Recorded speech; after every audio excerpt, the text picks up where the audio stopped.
Bem, nesse nosso terceiro exemplo, nós vamos discutir um pouco sobre o potencial de uma esfera condutora carregada. Então, nossa proposta aqui agora é a de obter o potencial em todos os pontos do espaço produzido por uma esfera condutora. Então, essa é a nossa esfera com raio R, uma certa carga Q, e trata-se de uma esfera condutora. Então, qual vai ser o nosso protocolo aqui no sentido de obter o potencial, né? Nós vamos nos lembrar da seguinte circunstância, então, do ponto de vista do campo, né? Essa talvez seja a abordagem mais simples do campo de uma esfera condutora E de R. Como é que era a forma desse campo, né? Então, nós descobrimos, utilizando a lei de Gauss, que esse campo, em todo o espaço, ele era uma função definida por múltiplas sentenças, por várias sentenças.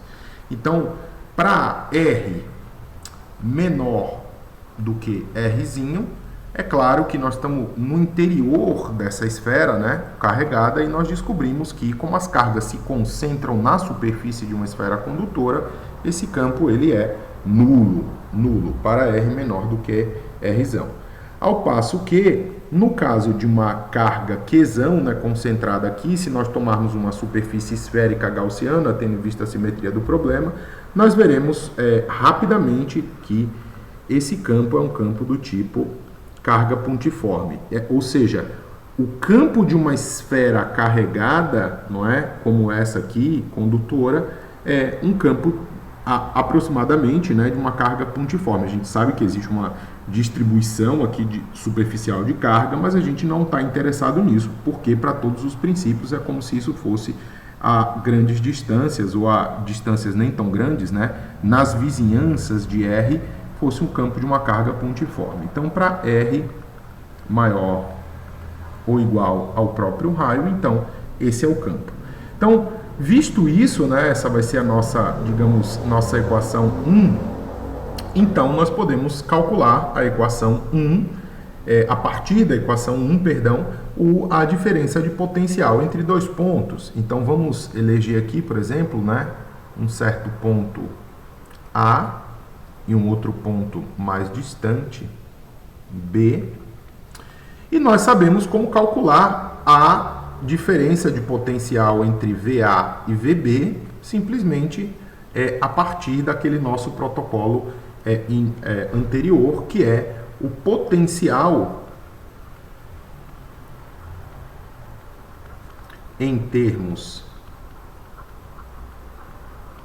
de E, ou em termos do campo, ele é calculável da seguinte forma. Então, a gente tinha, se vocês se lembrarem, né, VA menos VB é igual a integral de A até B e escalar dr, certo? Bom, eu poderia escrever aqui VB menos VA como um menos aqui, tanto faz, fiquem à vontade. Dá para escrever como qualquer uma dessas diferenças, com um negativo aqui. Essa expressão é absolutamente correta, então vou usar ela tranquilamente para poder definir qual é o potencial em certas regiões, né? Então, por exemplo, ó, se nós tomarmos, então vamos pegar o caso 1, né, R menor do que Rzinho, certo? Então, nessa região, R menor do que Rzinho, obviamente o campo E é identicamente nulo, ele representa o vetor nulo, né? Porque isso aqui é zero, não temos componente de campo ali. Bem, então isso implica o quê? Que nós estamos numa região que é no interior ali daquela esfera. No interior ali daquela esfera. Eu vou tentar desenhar isso aqui assim, né? No interior da esfera. Assim, com um certo raio, né? R, então, nesse caso, no interior da esfera, o que é que nós temos, né? Se nós tomarmos aqui, por exemplo, um ponto B, um ponto A aqui e um certo ponto B aqui, né? No interior da esfera, é claro que nós teríamos aí, obviamente, um certo potencial um certo potencial aqui,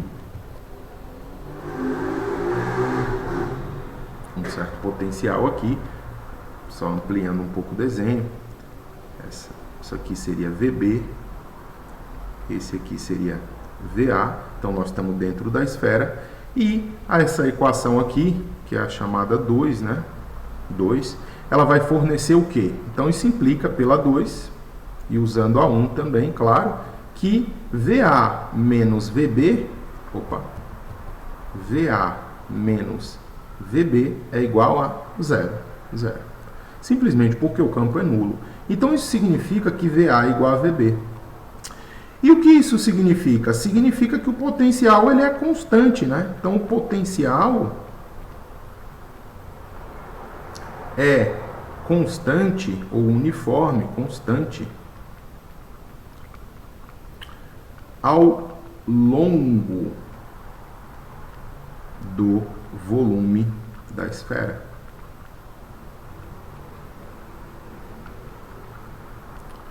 Ou seja, toda a esfera, né, desde o seu centro até a sua superfície, constitui aquilo que nós vamos definir nos próximos encontros, de fato, como uma superfície, ou seja, qualquer ponto do interior da esfera até a superfície é dito uma superfície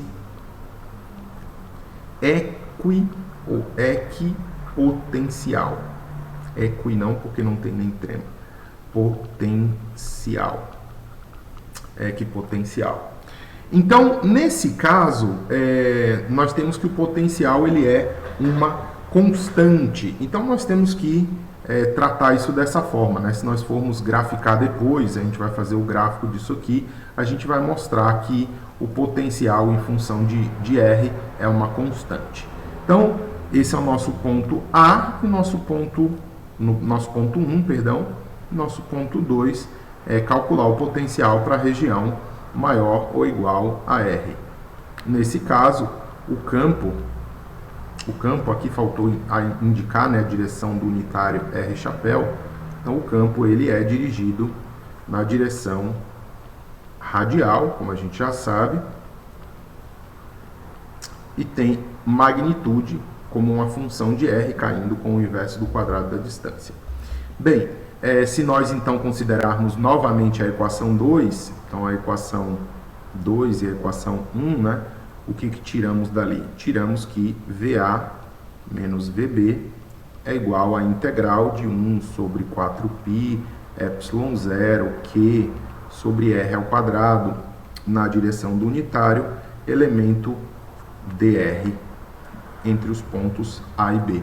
Agora, nota que como nós estamos fora da esfera, esse desenho é bastante apropriado, né?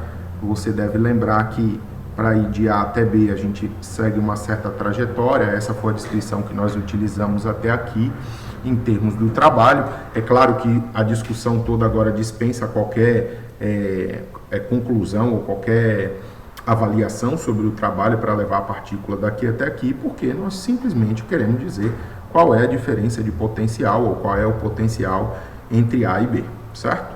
Então, muito bem. Vamos lembrar só uma coisa, voltando, né, que nós temos um sistema de coordenadas esféricas, porque a simetria do problema é esférica. Então, você vai lembrar que anteriormente nós havíamos discutido, eu apresentei o elemento de linha, né? Esse elemento aqui é um elemento de linha em coordenadas esféricas. De um modo tal que a única contribuição que permanecia nesse produto era uma contribuição, então, único termo relevante era um termo do tipo dr na direção R, ou seja, só variações do elemento de trajetória dr vetor na direção radial é que importava, porque o campo é dirigido na direção radial e todas as outras componentes se anulam. Razão pela qual nós temos VA menos VB igual a Q, que eu vou tirar da integração, por ser constante, epsilon 0, integral de dr porque R escalar dr é 1 sobre R ao quadrado de RA até RB. De RA até RB. Então, isso nos faz concluir, basicamente, algo que nós já vimos aqui, né? VA menos VB é igual a Q sobre 4π epsilon 0, integral de R, 1 sobre R ao quadrado, nós estamos careca de saber, menos 1 sobre R de RB, de RA até RB. E essa conta, sugiro que vocês façam essa conta, é tranquilo. A gente já fez, inclusive, no caso da carga pontiforme, né? 1 sobre RA menos 1 sobre RB. Isso aí, é esse resultado.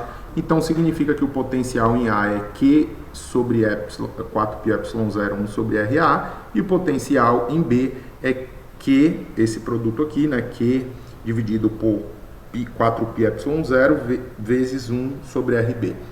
Então, notoriamente, nós tiramos daqui que V é uma função somente da distância e ela pode ser expressa por isso aqui, né? Q sobre 4πε0 R. Bem, esse exemplo, na verdade, é um exemplo bastante tranquilo, porque, na verdade, eu fiz a conta só por aspectos didáticos. Por quê?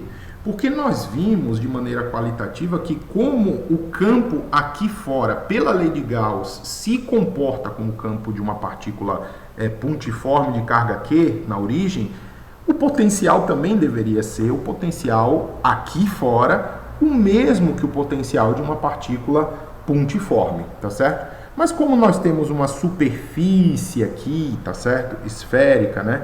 De raio Rzão, é claro que é importante a gente obter essa distribuição, porque uma carga pontiforme não tem esse tipo de distribuição. Então, por isso eu fiz questão de obter, mas você vê que isso é exatamente o campo de uma partícula pontiforme, certo? Em particular, quando R é igual a Rzão, então você substitui aqui Rzão e fim de papo, certo? E aí, aqui que fica interessante, né? Porque para R igual a Rzinho, ou seja, na fronteira entre as duas regiões, né, entre a região de potencial constante e a região de potencial não constante, que cai com o inverso de R, nós temos aí o valor da constante que aparece aqui, porque nós não tiramos isso aqui, a gente só concluiu que V de A é igual a V de B. Então, quanto vale, de fato, no limite, né, essa constante na superfície da esfera? Vale V de R. E V de R é Qzão sobre 4π epsilon0 Rzão. Razão pela qual, finalmente, aí, né, concluindo a nossa exposição desse exemplo, nós teríamos um gráfico aqui de V de R por R, que seria naturalmente dividido em duas regiões, né? Nós teríamos aqui algo desse tipo, ó. Até R igual a Rzinho, nós deveríamos naturalmente ter uma função que é uma constante aqui, ó. Nós deveríamos ter algo que é uma constante, certo? Deixa eu só aumentar a espessura do traço. Aqui, que é uma constante. Opa. E essa constante, naturalmente, ela é Q sobre 4π epsilon0 Rzão. E a partir dessa superfície, nós temos que esse potencial começa a cair. E ele cai proporcionalmente ao inverso da distância. Então, esse é o potencial de uma esfera, não é? Condutora, na verdade, com todos os pontos, né, da esfera aqui ao mesmo potencial, e a partir da superfície da esfera, esse potencial cai inversamente proporcional à distância.